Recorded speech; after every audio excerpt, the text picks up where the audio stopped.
जय श्री राम। हिंदुस्तान जिंदाबाद जिंदाबाद। नरेंद्र मोदी जिंदाबाद जिंदाबाद। योगी आदित्यनाथ जिंदाबाद जिंदाबाद। कोई चाहे कुछ भी कर ले, कोई चाहे कुछ भी कह ले, कोई चाहे कुछ भी कर ले, कोई चाहे कुछ भी कह ले, कसम ये भारत माँ की है, अयोध्या काशी झांकी है, अरे अभी तो मथुरा बाकी है। अयोध्या काशी झांकी है, अरे अभी तो मथुरा बाकी है।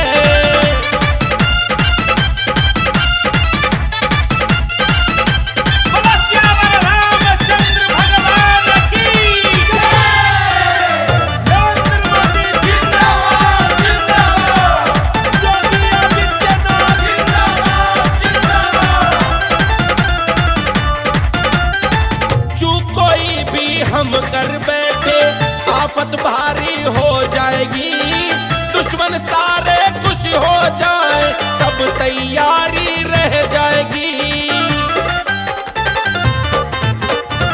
जो कोई भी हम कर बैठे आफत भारी हो जाएगी, दुश्मन सारे खुश हो जाए, सब तैयारी रह जाएगी।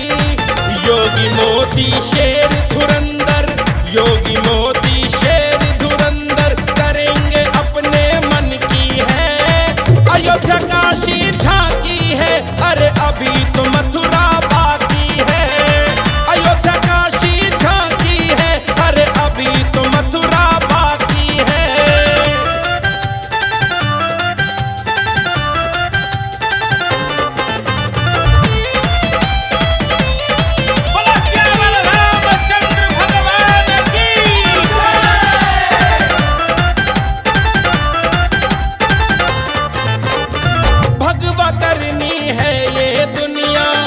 सबने ये ठाना है, विश्व गुरु का दर्जा फिर से भारत को दिलवाना है। भगवा करनी है ये दुनिया, हम सबने ये ठाना है, विश्व गुरु का दर्जा फिर से भारत को दिलवाना है।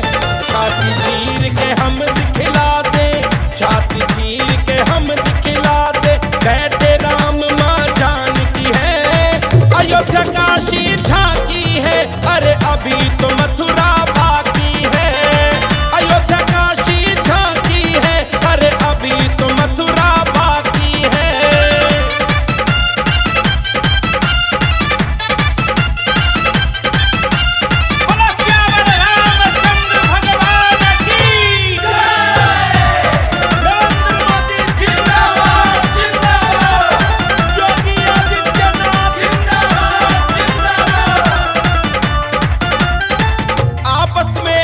लड़ते रहे जो और ही बाजी मारेंगे, हंसते रहेंगे हम सब पर, वो घर में फूट ही डालेंगे।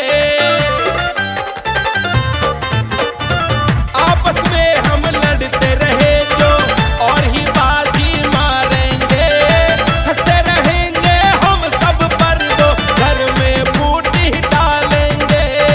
फिर राजा इनको हम बनाए, योगी जी को राजा बनाए, हर्षित के ये मन की है, योद्धा काशी झांकी है, अरे अभी तो मथुरा बाकी है। अयोध्या काशी